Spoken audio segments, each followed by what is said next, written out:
Audio Jungle.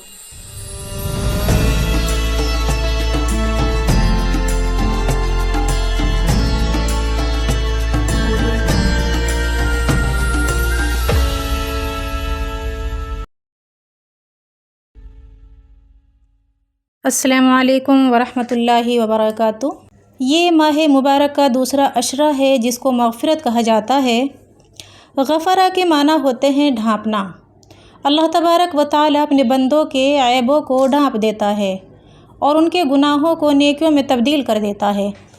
آج دیکھتے ہیں ہم کہ زکوٰۃ کا کیا معنی ہوتا ہے اور زکوٰۃ کن لوگوں پر واجب ہے۔ زکوٰۃ کے فوائد اور زکوٰۃ نہ دینے کے نقصانات بھی ہم بیان کریں گے قرآن اور احادیث کے ذریعے۔ چلیے تو ویڈیو کے ساتھ ساتھ رہیے۔ نبی پاک صلی اللہ علیہ وسلم کا فرمان ہے، جو شخص صاحب نصاب ہونے کے باوجود بھی زکوٰۃ ادا نہیں کرتا، کل قیامت کے دن اس پر ایک ایسا زہریلا گنجا سانپ مسلط کر دیا جائے گا جو اس کی سب سے پہلے شہادت کی انگلی کو چبائے گا۔ چباتے چباتے پورا ہاتھ چبا جائے گا اور وہ مارے درد کے چلائے گا لیکن کوئی فریاد رسی نہ ہوگی، اور یہ منظر اس کے ساتھ ہمیشہ ہمیشہ کے لیے رہے گا۔ اور یہ سانپ وہ سانپ ہوگا، اگر وہ سرسبز زمین میں ایک پھونک مار دے تو قیامت تک سبزہ نہ اگے گا۔ ہم ذرا سے لالچ میں آ جاتے ہیں۔ قرآن کریم نے اس کا نقشہ یوں کھینچا ہے، ایسا انسان جو بخل کرنے والا ہوتا ہے اس کو اللہ تعالیٰ نے تنگ دل کہا ہے۔ قرآن کریم میں اس کا قطورہ نام آتا ہے کہ وہ بہت ہی تنگ دل ہوتا ہے، کچھ بھی خرچ کرنا نہیں چاہتا اور سارا مال اپنی کمائی کا اپنا ہی حق سمجھ کر اپنے پاس ہڑپ کرنا چاہتا ہے اور اس میں سے غریبوں کا حصہ تک بھی نہیں دیتا۔ آئیے تو دیکھتے ہیں قرآن کریم اس کے بارے میں کیا کہتا ہے۔ اللہ کا فرمان ہے، وَالَّذِينَ يَكْنِزُونَ الذَّهَبَ وَالْفِضَّةَ وَلَا يُنْفِقُونَهَا فِي سَبِيلِ اللَّهِ فَبَشِّرْهُم بِعَذَابٍ أَلِيمٍ۔ اللہ تبارک و تعالیٰ کا فرمان ہے، جو لوگ سونے اور چاندی کو جمع کرتے ہیں اور اس کو اللہ کے راستے میں خرچ نہیں کرتے تو فَبَشِّرْهُم، ان کو خوشخبری دے دیجئے۔ کس چیز کی؟ عذاب علیم۔ اب دیکھتے ہیں یہ بشیر کیا چیز ہے۔ اگر ہم ڈیٹیل سے کسی بات کو سنتے ہیں تو اس میں اور مزہ آتا ہے، بندہ آسانی سے اس کی گہرائی تک پہنچ جاتا ہے۔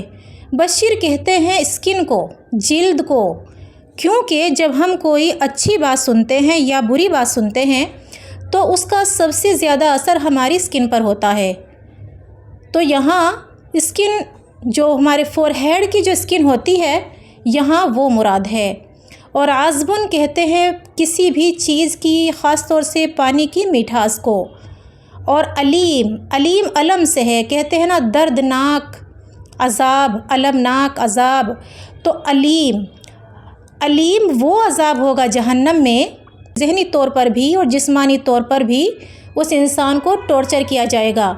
علیم آپ یوں سمجھ لیجئے کہ جیسے آپ راستے سے گزر رہے ہوں تو آپ نے کوئی جانور، کتا، شیر یا چیتا وغیرہ جو کچھ بھی ہے، بہرحال آپ نے اس کو اس حال میں دیکھا کہ وہ مرا ہوا تھا، کئی روز کا مرا ہوا تھا، اس وجہ سے اس کے اندر کیڑے پڑ گئے۔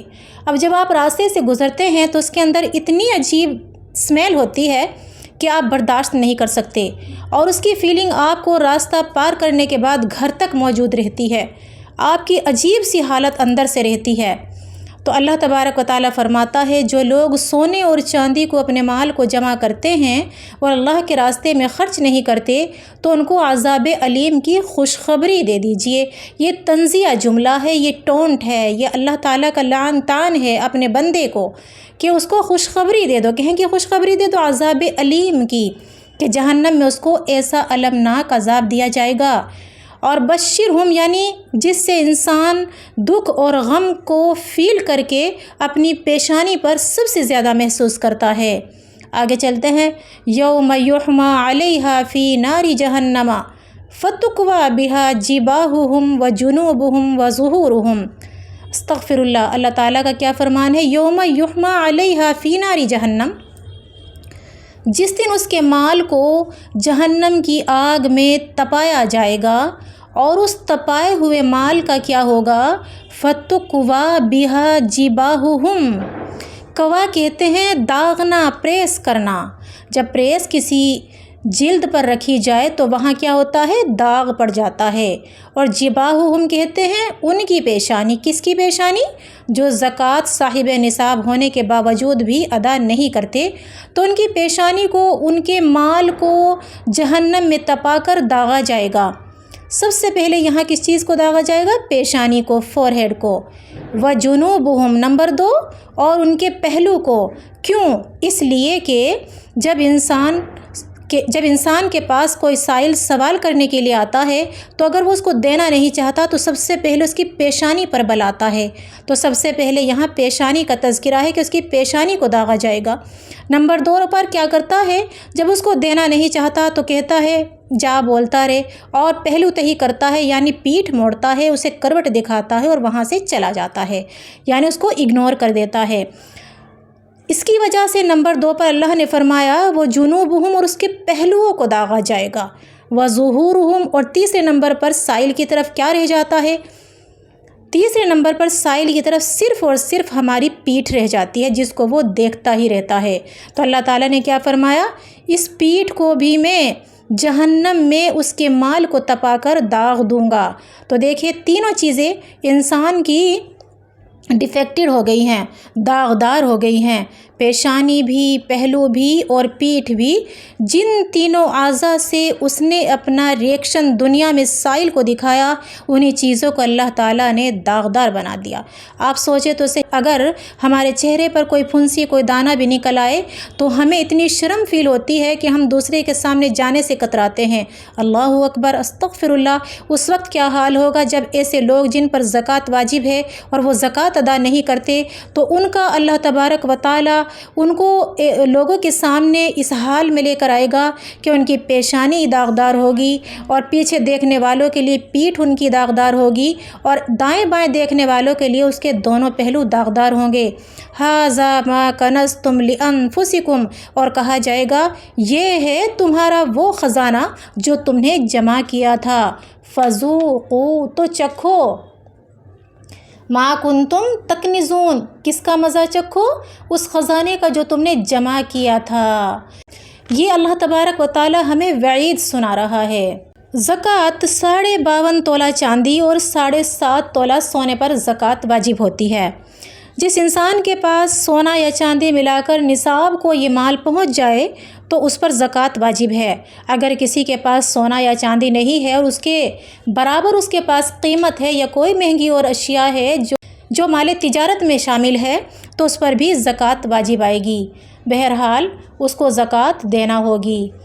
اب یہ دیکھتے ہیں کہ یہ زکوٰۃ کس کا حق ہے اور کس لوگوں کو اور کن لوگوں کو ہم دے سکتے ہیں، کیونکہ جب ہم صدقہ کرتے ہیں تو ہم چاہتے ہیں ہمارا صدقہ اللہ تعالیٰ کے یہاں تک پہنچے، تو اس کے لیے ہمارے لیے جاننا ضروری ہے کہ وہ کون کون لوگ ہیں جن کو ہم اپنی زکوٰۃ کا مال دے سکتے ہیں، اور وہ کون لوگ ہیں جن کو ہم اپنی زکوٰۃ کا مال نہیں دے سکتے۔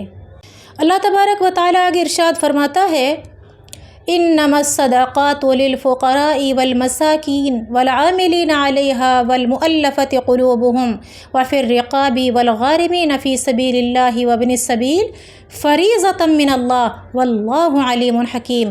اللہ تبارک و تعالیٰ کیا فرماتا ہے؟ صدقہ صرف فقیروں کے لیے ہے۔ اس میں 8 مصارف حق بیان کیے گئے ہیں۔ نمبر 1 فقیر، اللہ تعالیٰ نے کیا فرمایا کہ صدقہ صرف فقیروں کے لیے ہے۔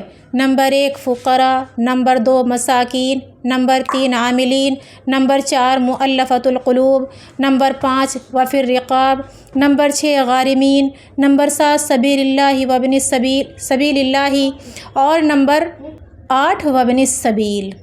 تو یہ 8 مصارفین ہیں۔ اب ان کی ڈیٹیل سمجھتے ہیں ہم کہ فقیر کون ہے، مساکین کون ہے، عاملین کون ہے، مؤلفہ قلوب کون ہے، رقاب کون ہے، غارمین کون ہے، سبیل اللہ کون ہے، اور وابن السبیل کون ہے۔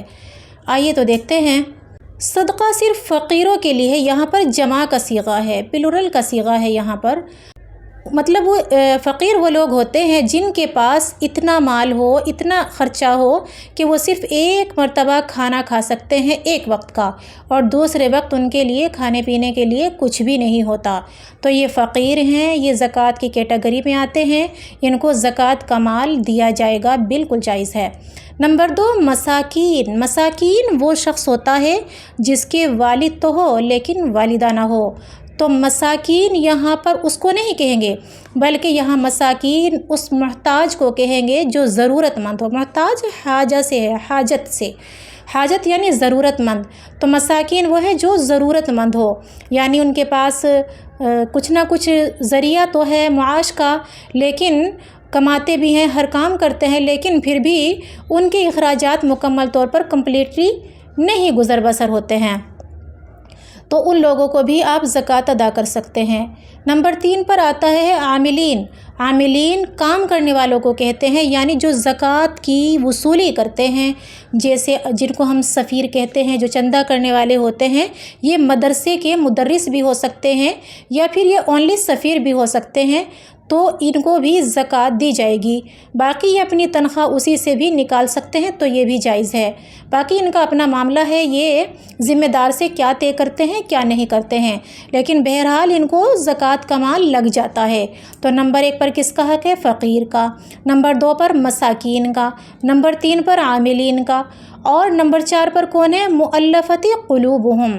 جو انسان نیا نیا اسلام میں داخل ہوا ہو اس کو زکوٰۃ ادا کی جائے گی، اور اس کے دل کو اسلام کی الفت دلائی جائے گی، اس کے دل کو اسلام سے مانوس کیا جائے گا، کیونکہ اصول یہ ہے جو انسان اپنے اسلام سے مرتد ہو جاتا ہے اس کا حق اس کے والدین کے میراث میں سے آٹومیٹکلی کٹ جاتا ہے، تو اس لیے وہ تو تنہا بے پناہ رہ جاتا ہے، تو اس کے دل کو تالیف قلب دلانے کے لیے اس کو زکوٰۃ کا مال دیا جا سکتا ہے، تاکہ وہ اسلام سے مانوس ہوتا رہے اور اسلام سے مرتد نہ ہو، پھر سے دوبارہ اپنے دین میں پلٹ نہ جائے۔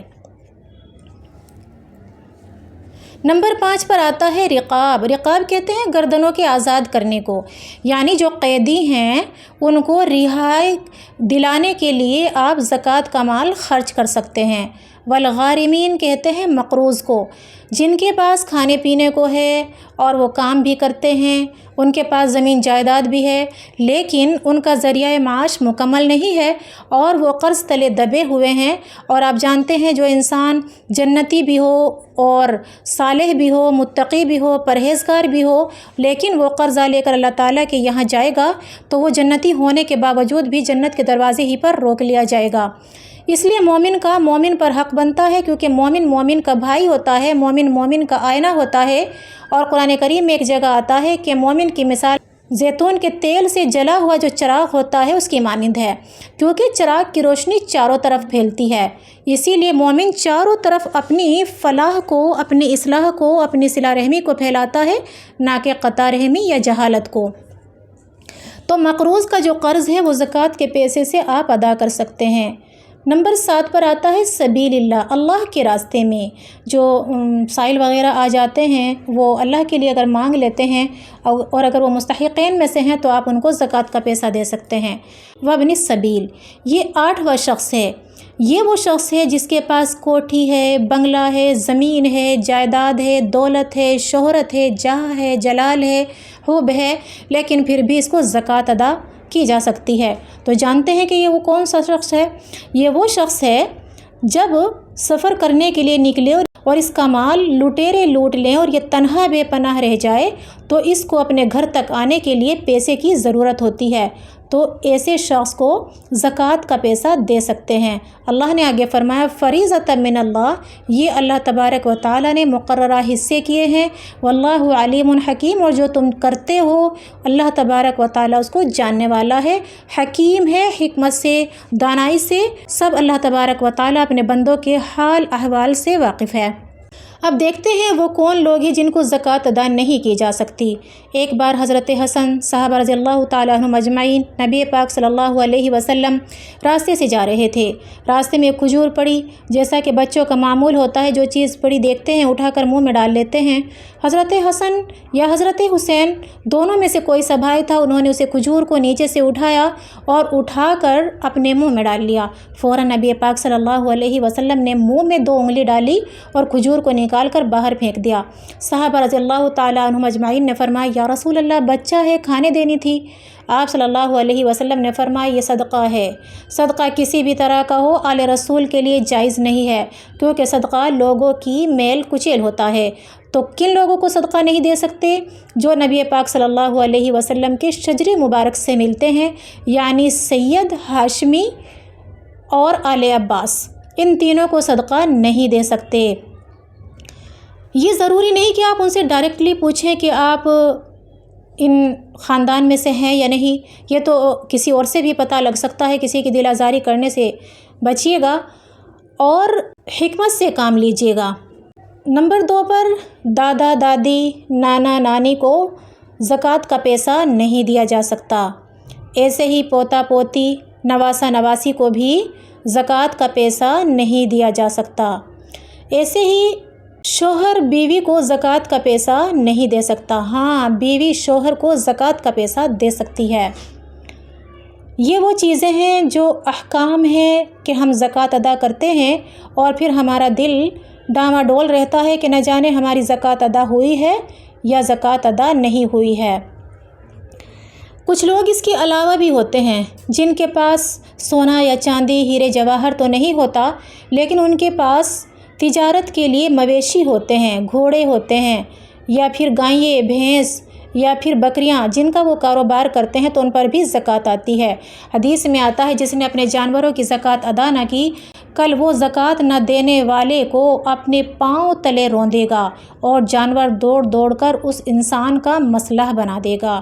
تیسرے نمبر پر جو چیز ہوتی ہے وہ چیز ہوتی ہے جیسے ہمارا مکان ہے، دکان ہے، لیکن یہ ہمارے اپنے گھر کی ہے، اپنے گھر کا ہم اس میں خرچ ادا کرتے ہیں، تو اس پر زکوٰۃ واجب نہیں ہے۔ لیکن ہمارے پاس گھر کے علاوہ باقی اور گھر ہیں جو ہم نے رینٹ پر چڑھائے ہوئے ہیں، دکانیں ہیں یا ہماری زمین ہے جو ہم نے رینٹ پر اور اگائی پر دی ہوئی بھی ہوتی ہے، اس سے جو قیمت آتی ہے اور اس پر ہولان ہول یعنی 1 سال گزرنے کے بعد جو قیمت بنتی ہے، اگر وہ نصاب کو پہنچ جائے تو اس پر زکوٰۃ واجب ہوگی۔ امید کرتی ہوں اچھے سے آپ کو سمجھ آ گیا ہوگا۔ ویڈیو اچھی لگنے پر لائک، شیئر اینڈ سبسکرائب کرنا مت بھولیے گا۔